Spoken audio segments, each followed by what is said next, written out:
Hi, thank you for joining me today. There's a lot going on in our country. We are facing situations that we never dreamed of facing in our lifetimes. And it's hard to understand sometimes how we should handle it or what we should think.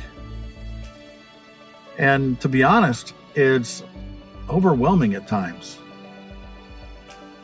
But as Christians, we feel often that we need to put on our game face, so to speak, and make it look like, hey, we've got everything in control. We're all right. How can I help you? But there's one in the Old Testament who God even calls a man after his own heart that sets an example for us about being honest with God. David, in every situation, spoke his mind to God, and never once do we read about God condemning him for it. I want to share with you from Psalm 3, where it says, "O Lord, I have so many enemies, so many are against me, so many are saying, God will never rescue him. But you, O Lord, are a shield around me, my glory, and the one who lifts my head high. I cried out to the Lord, and he answered me from his holy mountain. I lay down and slept. I woke up in safety, for the Lord was watching over me. I'm not afraid of 10,000 enemies who surround me on every side. Arise, O Lord, rescue me, my God. Slap all my enemies in the face. Shatter the teeth of the wicked. Victory comes from you, O Lord. May your blessings rest on your people." Wow. Right away, David lays out before God, here's the problem. I've got enemies. God, I'm surrounded by enemies, and they're making fun of you, saying that there's no way you can help me.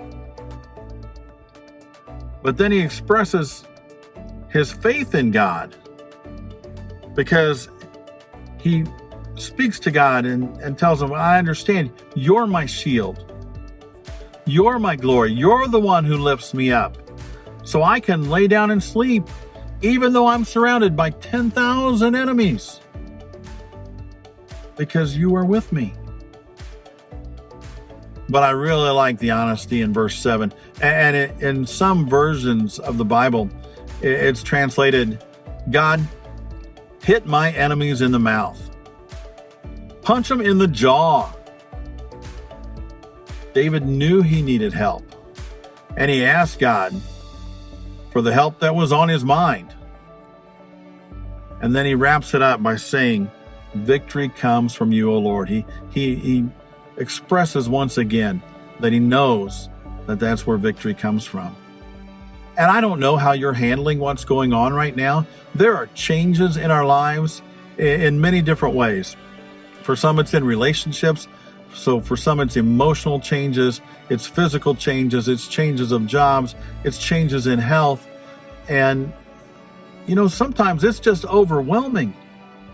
And I want to encourage you today that it's okay to honestly tell God how you feel. But understand, like David did, that God has promised he won't ever leave you or forsake you when you're one of his children. He's big enough to handle how you feel. So go to him today. Be honest with him. I hope you have a great day.